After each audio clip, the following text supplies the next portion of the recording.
could be a spoiler here, certainly early on. Morton on the inside. Remember, he loves to attack on the outside, so perhaps he won't relish coming out of gate 1. He certainly have to get clear of Kenny Carter up to the first turn. Morton on the inside, Carter in grid 2. Grid 3, Dave Morton. And on the outside, Doug Wire. And the atmosphere here at Bellevue is really electric as we wait for the start. The so important start of heat 10, away they go, and it is Carter who shows, and Carter shut down on Morton and didn't allow him to get out of the dirt. And in fact, it is Wire who's coming around the outside. Doug Wire, here's a surprise. And Wire has got between Carter and Morton. Here comes Morton now, but has Carter got the drop on him? Carter on his back wheel, and the battle is thoroughly joined now, and Morton is out in the dirt. And Carter must have eyes at the back of his crash helmet, because Morton's coming down the inside, and we have some speedway race on right now. The Bellevue crowd getting behind Morton. Morton's looking down at his motor anxiously, and it's Carter in front, and Carter riding a beautiful line, and Morton still chasing, inside, outside, ducking, diving, weaving, trying to outguess his England teammate now coming round the outside. And has he got the line on him? Yes, he has. Oh, that's beautiful. What a piece of passing from Chris Morton into the last lap. And Morton isn't going to be stopped now, surely. Chris Morton has ridden an absolute blinder. What a party piece around the outside of Carter. Sweet as a nut, and listen to that crowd. And that surely is a ride worthy of winning the Northern Riders title. We'll have to wait and see, but Morton really rode absolutely beautifully there. Let's just have a look at the action again. You can see Carter had tried to see where the attack was coming from. He must have known it was coming around the outside, although Morton intelligently ducked and dived, and he just had the drop on him. He looks back almost casually and says, well, there I go, Kenny. It's the last you're going to see of me now. Tremendous stuff from Chris Morton. Chris Morton, congratulations. You must be delighted with that ride. Yeah, certainly. I mean, it's not over yet, but that would be one of the hardest ones. We missed that start. You know, Kenny was away, but I knew that if I got the right line, that I would be able to pass him. With getting the track record, being probably a second up on him, I knew I had the speed and just doing the right things. So they're on line for heat number 12 on the inside. Shawn Moran red. Next to him, Peter Collins, needing points blue. Grid 3 had Steve Finch, who has looked very stylish, collecting 4 points in the white helmet colour. On the outside, Dixon, Martin Dixon, no score yet in the yellow and black striped helmet. Heat number 12, we watch for Peter Collins. Doesn't normally start too quickly. And again, it's Moran on the inside. Collins is second. And Collins going out into the dirt. Here he comes down the back straight, and, well, peeling him off. Collins hits the front. Moran is second. Coming hard with him is Steve Finch in white. There is the battle. It's even getting a bit dusty out there, despite the watering that's been going on most of the afternoon. Still Collins. Moran taking line of beam off him. Finch trying the inside run. Not much drive round the curve here at this moment. A fine picture of Peter Collins, of course, the 1976 World Speedway champion and winner of this title in 1974 and 1975. Moran looking a little sprightlier here as we move into the last lap of heat 12.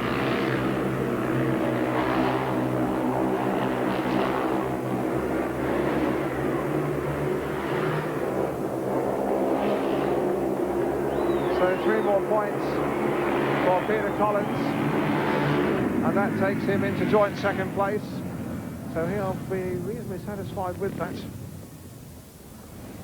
Well, in the flaming sunset here in Manchester, the leaderboard being to sort it all out. Chris Morton clearly the leader with 9 points. Then we have 3 riders together on 8 points. Kenny Carter, Peter Carr and Peter Collins, and Reg Wilson on 6.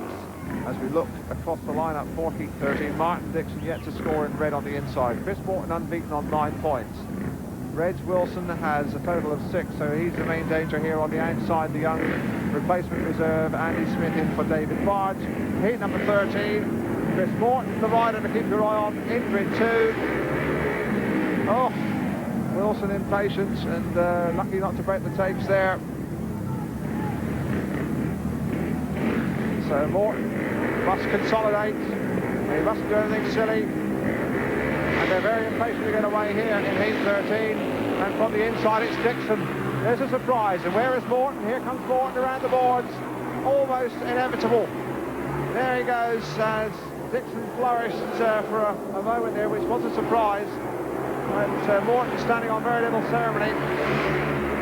The minute he gets out in the drive, he really looks invincible, Chris Morton. They're all beginning to tighten up for second place. Still Dixon in second place, third place is Wilson, and Smith in touch at the back.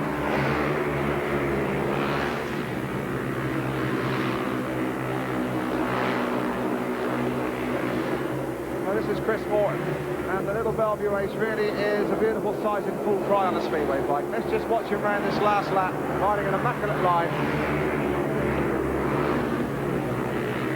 Averaging in excess of 50 miles an hour around this 408-yard track. Chris Morton, considering he's going sideways for half of that, that's a fair feat of motorcycling. 3 more points for Morton, just 1 more race to win. And he knows the title's his. Second place there, Dixon. Third place, just holding on there, Wilson. Looking across the line for Heat 16, on the inside, Joe Owen with 3 points. Next to him, the spoiler in the party, Peter Carr on 8. Peter Collins in white in grid 3 on 8, and on the outside, Dave Morton with 2 points. Could sort out one of the minor placings on the rostrum here. There is Morton. We will look for the 2 riders in grids 2 and 3. As the tapes go, who will show?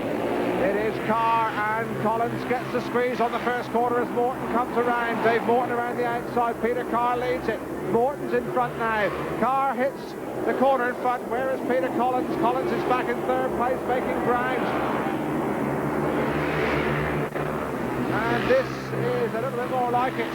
As now Peter Carr leads from Peter Collins. Collins has lost his helmet colouring, but he's in second place and now going for his life after his younger teammate. And Morton has come back inside Peter Collins.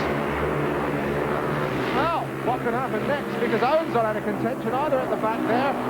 And this could be a major surprise here at Bellevue, because Peter Carr, the younger of the 2 Carr brothers, who has accepted good fortune, has only got to hang on now for another 408 yards around Bellevue to beat Peter Collins, and Collins is going to have to work hard to get past Dave Morton. Yeah, it's gone clear. But this is some moment for Peter Carr. He's going to meet Peter Collins.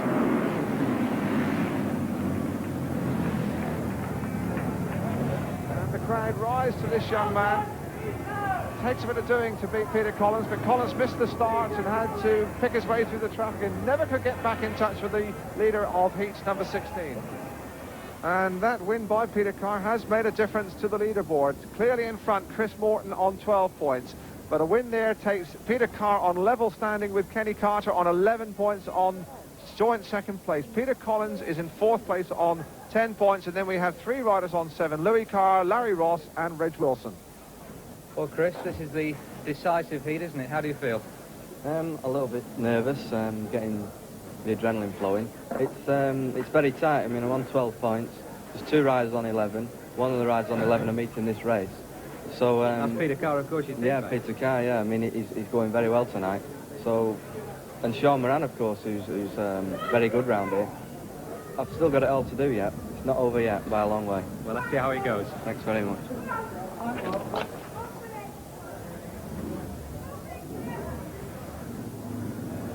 And so, like some medieval jousting knight, the face mask, the mouthpiece, the visors go on, and Chris Morton, this 27-year-old Bellevue ace, averaging over 10 points a meeting in British League Speedway, goes out to contest the title he has never won.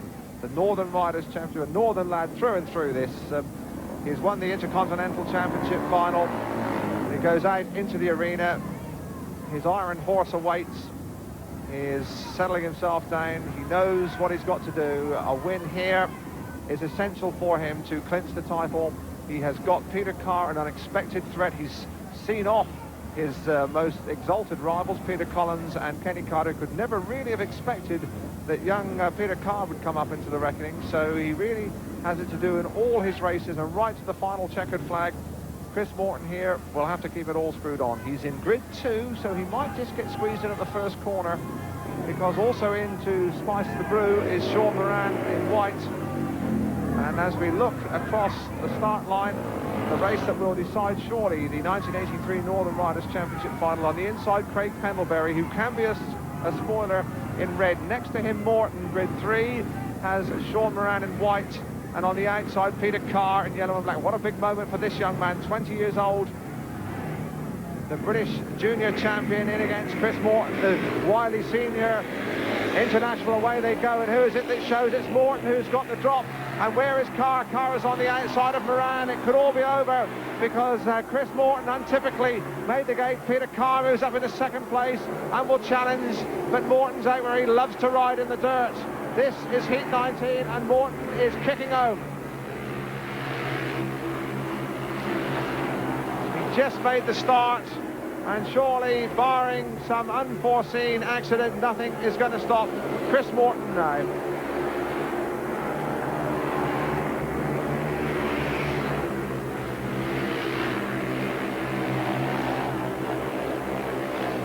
So Chris Morton really having things all his own way. Young Peter Carr is back in second place, and just 408 yards to go for Chris Morton and his first Northern Riders Championship. It has been some time since a Bellevue rider won it. Back in 1975, when Peter Collins was successful. Chris Morton's changed all that, and let's listen to his home crowd take him over the winning line to the title. Second place Carr, third place was Moran, but that is now academic with an untroubled 15-point maximum. Chris Morton is the new Northern Riders Champion.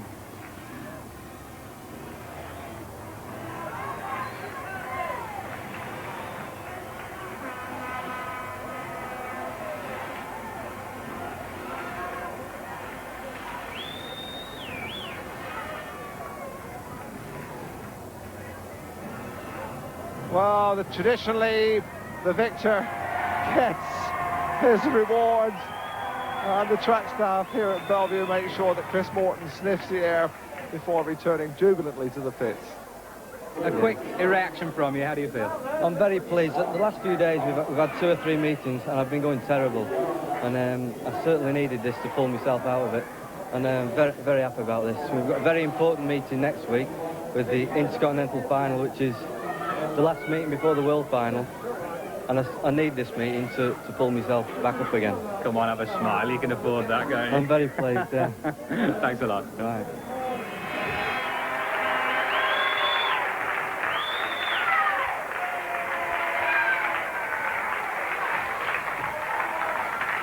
And so the 3 victorious aces come to collect their awards in this 1983 Northern Riders Championship final. And there to present them is a very famous old Northern rider, Eric Boothroyd, the Halifax promoter, and a man about Northern Speedway for more years than he would care to remember.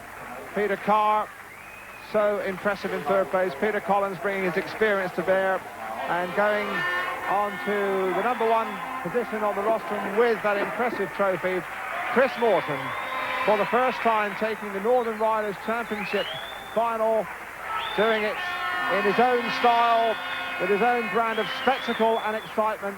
And one can but conjecture, if the world final was held here at Bellevue, it would take a very, very good rider to beat this man, Chris Morton. Collins and Peter Carr both on 13 points. Collins beating Carr in the runoff, and Kenny Carter of Halifax in 4th place.